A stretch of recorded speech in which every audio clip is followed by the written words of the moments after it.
tahun 1974 ada keluarga di Amerika yang mengalami salah satu gangguan makhluk halus paling buruk yang terjadi selama 15 tahun di rumah mereka. Jadi mereka nih gangguin hantu selama 15 tahun. Lama banget ya. Akhirnya gue surfing di internet dan nemuin ceritanya keluarga Smurl nih, yang dikatakan kalau mereka ini digangguin hantu selama 15 tahun di rumahnya sendiri. Dan selama 2 tahun hantu-hantu dan setan-setan ini secara intens ngegangguin mereka gitu. Jadi mereka ini dijadiin sasaran berbagai macam gangguan, kayak gangguan suara, penampakan, dan bahkan serangan-serangan fisik gitu. Dan serangan-serangan fisik ini diduga itu dilakuin sama hantu-hantu dan setan. Jadi keluarga ini bisa dibilang tuh dikeroyok lah sama entitas yang ada di rumah tersebut secara bertubi-tubi gitu. Nah, kejadian dan gangguan-gangguan ini itu mempengaruhi seluruh anggota keluarganya Smurl nih. Dan gak cuma keluarga mereka doang nih, bahkan anjing keluarga tersebut juga diserang sama hantu-hantu ini. Keluarga Smurl ini mengaku kalau mereka ini digangguin sama entitas paling agresif di abad ke-20. Dan hantu ini cukup lama mengganggu kehidupan keluarga mereka.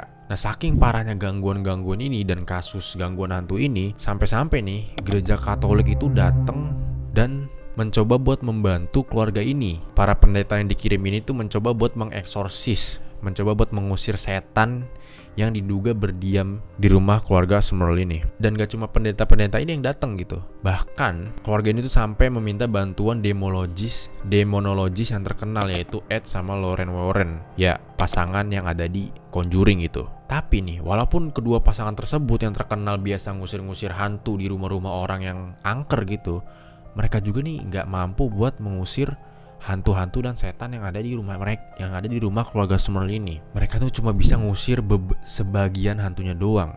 Dan keluarga ini sampai-sampai terpaksa tinggal bersama sisa-sisa hantu tersebut yang gak bisa diusir gitu selama 15 tahun berikutnya. Berarti bisa dibilang entitasnya kuat banget nih, sampai-sampai orang-orang yang datang ngebantu tuh gak bisa sepenuhnya ngusir hantu dan setan yang ada di sini gitu. Terus yang jadi pertanyaan adalah, gimana kok awalnya bisa terjadi gangguan-gangguan terhadap keluarga ini?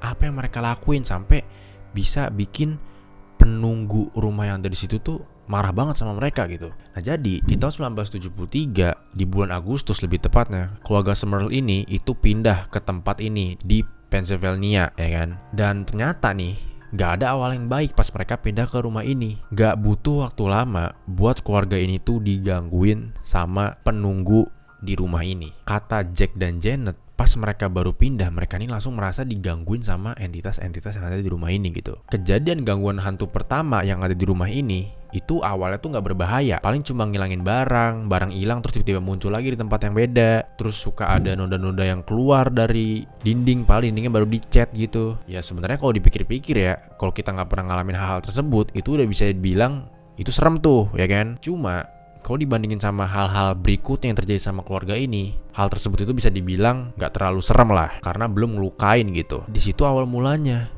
Dari situ gangguan-gangguan tuh makin parah dan makin berani. Kayak di awal-awal tuh pernah ada peralatan dapur tuh yang kebakar tiba-tiba. Padahal nih gak ada aliran listrik yang tersambung ke hal tersebut. Jadi udah nggak dicolok tuh. Terus suka ada bau-bauan yang aneh gitu. Dan bau-bauan itu seharusnya nggak ada di rumah ini, karena mereka nih udah ngebersihin rumah ini lah pas mereka pindah gitu kan. Dan mereka nggak nemuin apa-apa gitu. Dan bau ini tuh bisa kecium di seluruh ruangan. Sumbernya pun mereka nggak tahu dari mana gitu dan dari apa gitu. Kadang-kadang baunya suka dari kamar mandi, kadang-kadang baunya suka dari ruang tamu, kamar tidur, lantai, nggak jelas lah pokoknya. Dan baunya tuh bikin pusing dan bikin enak gitu. Dan menurut penyelidikannya Ed Warren ya kan, dia ini ngedeskripsiin kalau bau ini tuh kayak bau daging busuk. Tapi kalau ditelusuri rumah-rumah ini, kalau ditelusuri ruangan-ruangan yang ada di rumah ini, mereka tuh nggak pernah nemuin sumber baunya gitu. Jadi masih misterius itu bau daging busuk itu beneran atau bau yang lain gitu kan. Nah, gak lama setelah gangguan-gangguan ini mereka alami ya kan, anak perempuan keluarga ini yang bernama Mary itu mengalami serangan jantung. Mungkin aja karena histeri, karena terlalu sering deg-degan, karena digangguin terus, makanya kena serangan jantung gitu ya. Nah, dari sini keluarga Smurl ini mulai melakukan cocokologi nih. Kenapa pas kita pindah ke rumah ini kok bisa si Mary kena serangan jantung gitu? Padahal sebelum-sebelumnya gak apa-apa kok, fine-fine aja kok. Kok bisa pas pindah malah kena serangan jantung gitu setelah diganggu-gangguin gitu kan. Kalau dipikir-pikir ya, emang kalau misalnya kita digangguin sama hal yang gak biasa kita alami, kita kan kaget pasti kan. Kalau kita kaget terus-menerus, pasti gak bagus gak sih buat jantung ya kan? Mungkin dari situ tuh. Nah, salah satu gangguan terserem yang ada di rumah ini, itu katanya suka ada suara erangan dan jeritan yang terdengar dari seluruh ruangan seharian. teriak-teriakan terus tuh. Keluarga ini tuh mikir awalnya oh mungkin anaknya yang teriak, atau istrinya yang teriak, atau adiknya yang teriak, atau anjingnya mungkin yang teriak. Cuma keluarga ini nggak tahu suara ini sebenarnya dari mana. Pernah pas mereka lagi mendengar suara teriakan tersebut, mereka tuh manggil keluarga mereka buat ngumpul. Ternyata pas keluarga yang ngumpul, suara itu tetap ada dan bukan dari mereka gitu. Dan gak cuma suara-suara aneh doang yang dilaporkan gitu. Mereka juga bilang kalau pernah ngedenger suara yang mirip sama keluarga mereka gitu. Kayak suara ibunya lagi teriak-teriak kesakitan, bapaknya teriak-teriak, adeknya, kakaknya, anjingnya. Padahal mereka semua itu gak kenapa-napa gitu dan gak ada yang teriak juga. Tapi suaranya tuh mirip sama mereka gitu. Bahkan nih tetangga juga pernah ngedenger suara teriakan-teriakan orang kesakitan di dalam rumah tersebut. Padahal keluarga Smurl ini itu lagi gak di rumah. Terus suara itu dari siapa dong ya kan? Nah makin lama hantu-hantu dan entitas yang ada di sini itu makin berani buat nunjukin diri mereka dan makin berani buat ngegangguin keluarga ini. Yang awalnya cuma ngeluarin suara-suara, gerak-gerakin barang, mereka ini tiba-tiba ngemunculin diri lah. Jadi ada makhluk hitam nih yang dilaporkan ada makhluk hitam melayang-layang gitu. Dan mereka juga pernah ngelihat bayangan orang. Nah Ed Warren ini itu ngeklaim dia tuh ngelihat kayak ada lendir gitu yang keluar dari cermin, dan lendir itu tuh berasap. Terus dia nih kayak ngomong sesuatu gitu, nyuruh Ed ini buat keluar dari rumah ini. Jadi makin berani nih hantunya nih ngeluarin wujudnya gitu. Nah entitas-entitas ini juga diklaim sama Jack dan Janet pernah melecehkan mereka secara berkali-kali. Melecehkan ya kan, nyerang secara seksual gitu. Janet ini mengaku dia pernah nih pas lagi tidur terus tiba-tiba terbangun malam-malam ngelihat sosok hitam yang besar gitu lagi melecehkan si Janet gitu. Dan dia gak tahu itu siapa karena gelap dan sosok itu hitam gede gitu. Genderuwo kah? Nah terus Jack juga nih ngaku mengalami hal yang sama. Dia ini pernah lagi nonton baseball di TV di ruang tamu, terus tiba-tiba nih dia digangguin sama sosok Saksukubus gitu kan. Digangguin secara seksual gitu. Gue gak tahu nih bener atau enggak ya, cuma ini menurut laporan mereka berdua gitu ya kan. Dan gak cuma digangguin secara itu doang. Pas si Jack ini mencoba buat berdoa buat ngusir si makhluk sukubus ini, dia malah diseret ya kan. Dia malah diseret sama makhluk ini gitu. Kacau juga ya hantu-hantu yang di rumah ini gitu. Nah jadi selama 15 tahun kejadian-kejadian horor yang terjadi di rumah ini, gak ada satupun keluarga maupun anjing mereka ini yang gak terluka dan gak digangguin gitu. Semuanya kena. Pernah nih suatu hari nih putrinya itu lagi diem-diem aja gak ngapa-ngapain, tiba-tiba ada alat gitu yang di dinding tuh mental ke arah dia dan ngegores kulit dia gitu. Jadi dia berdarah ya kan. Dan anjing keluarga mereka ini itu pernah tiba-tiba mental aja gitu ke dinding gitu, kayak kelempar ya kan. Sama siapa? Sama makhluk yang gak kelihatan itu. Dan Janet juga nih ngaku kalau dia nih pernah lagi masak gitu terus tiba-tiba dicekek dan tiba-tiba dilempar gitu. Sama siapa? Makhluk yang gak kelihatan tadi. Dan Jack juga mengaku kalau ini pernah digigit di bagian matanya. Dan pas dia lagi digigit, anak ini mau nolongin, tapi pas anaknya ngedeketin Jack, anak ini malah kelempar. Serem banget ya hantunya ya. Nah awalnya keluarga ini tuh merasa kalau udah deh kita berdoa aja semoga bisa terusir hantunya gitu. Cuma makin lama kok gak ngaruh ya mereka ngelakuin ini semua gitu. Dan awalnya juga keluarganya tuh gak mau minta bantuan Ed dan Lorraine Warren gitu, karena mereka nggak mau menjadi pusat perhatian gitu kan, karena bakal diinterogasi, bakal diinterview kan, bakal difilmin gitu. Mereka nggak mau tuh. Cuma karena gangguannya makin parah dan mereka berpikir kalau nggak ada pilihan lagi selain minta tolong si pasangan Warren ini, ya udahlah mereka manggil Warren ini gitu kan. Pasangan Warren ini dipanggil lah Ed dan Lorraine ini ke rumah ini. Dan menurut pasangan ini gak butuh waktu lama buat mereka nih digangguin. Dan ini hal yang baru buat mereka, karena biasanya mereka nih datang nunggu berapa hari baru diganggu gitu. Tapi ini gak. Pas malam pertama mereka tinggal di situ, Ed ini langsung ngelihat sosok bayangan hitam di kamar yang dia tiduri gitu. Dan dia itu nemuin titik yang suhunya tuh berbeda.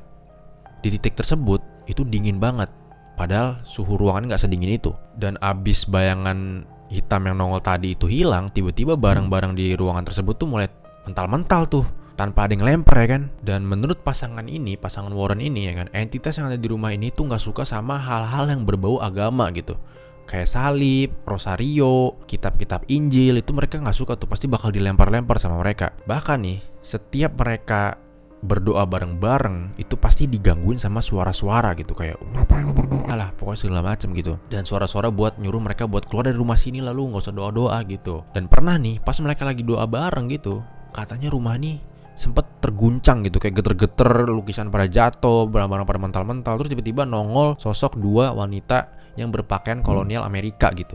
di era tersebut. Dan perempuan-perempuan ini yang nongol itu nyuruh mereka ini buat nyuruh berhenti berdoa dan nyuruh buat keluar dari rumah mereka sendiri gitu. Nah pasti muncul pertanyaan nih dari gue juga. Mungkin kalian juga nanya gitu, kenapa kok keluarga ini nggak pindah aja? Kenapa mereka 15 tahun stay di tempat yang kayak gitu, digangguin gitu? Pertama nih, keluarga ini tuh emang lagi dalam kesulitan gitu, finansial. Jadi mereka mungkin lagi nabung juga buat pindah rumah gitu. Dan ternyata kemanapun mereka pergi, itu hantunya pun tetap ngegangguin mereka. Nginep di hotel pun tetap digangguin gitu. Udah berbagai cara nih dipakai sama keluarga ini buat mengusir hantu-hantu yang ada di rumah mereka. Tapi kayaknya ini semua cara yang mereka lakuin itu nggak berhasil buat mengusir entitas atau hantu yang ada di rumah itu sepenuhnya. Tetap ada gitu, gangguan-gangguan kecil. Bahkan para pendeta dari cabang gereja Katolik Roma itu datang ke rumah mereka buat melakukan pemberkatan dan penguciran setan atau eksorsis. Itu sepertinya tuh kayak nggak berhasil gitu, karena keluarga ini tetap digangguin setelah pendeta-pendeta ini pulang. Padahal para pendeta yang datang ini itu udah bilang kalau di tempat ini nggak ada aktivitas-aktivitas yang berbahaya kok, atau aktivitas-aktivitas setan yang jahat kok gitu. Nah Janet ini ngeklaim kalau hantu-hantu yang ada di rumah mereka ini itu berhasil menghindar gitu setiap pendeta-pendeta ini datang buat memberkati rumah mereka gitu. Kayak misalkan lagi kamar mandi ini diberkati, hantu itu pindah ke kamar. Lagi kamar, hantunya pindah ke bawah. Pokoknya kayak ngegocek gitulah. Jadi kata Janet tuh mereka menghindari eksorsis daripada pendeta tersebut. Nah setelah 15 tahun lamanya keluarga tersebut tinggal di rumah angker ini dan digangguin hantu terus, akhirnya mereka ini memutuskan buat pindah rumah nih. Kayak udah muak lah kita gitu, kemana aja yang penting kita cabut dari rumah itu. Mereka ini awalnya pas mau pindah mereka nih khawatir kalau bakal diikutin sama hantu-hantu dan entitas yang ada di rumah tersebut. Tapi setelah mereka pindah, mereka tuh udah gak ada kabar lagi kalau mereka digangguin hantu gitu. Jadi ya mungkin mereka udah gak digangguin, atau enggak, mereka tetap digangguin, tapi mereka memilih buat ya udahlah kita coba hidup aja sama hantu gitu. Karena mau digimanain pun mereka gak bakal hilang ya kan. Dan menurut investigasinya Ed dan Lauren Warren, mereka nih bilang kalau di rumah itu ada 4 entitas yang terlihat nih. Yang pertama ada nenek-nenek, ada kakek-kakek yang udah meninggal juga di rumah tersebut. Dan menurut Lauren, yang ngegangguin mereka dengan parah itu adalah hantu perempuan muda dan setan. Nah setan inilah yang ngontrol entitas lain yang ada di rumah tersebut buat gangguin keluarga ini gitu. Nah banyak teori nih tentang kebenaran kasus ini gitu. Apa beneran emang mereka digangguin sama iblis dan entitas-entitas lainnya gitu. Ada juga yang bilang kalau sebenarnya ini semua tuh cuma halusinasi massal gitu. Awalnya satu orang halusinasi, karena dia terlalu sering halusinasi, nyebar lah gitu. Ada yang bilang begitu. Nah menurut kalian gimana? Kasus ini beneran ada atau emang cuma halusinasi doang? Terima kasih nonton video ini. Jangan lupa like, comment, dan subscribe. Seperti biasa, kita ketemu di video berikutnya. Kalian hati-hati.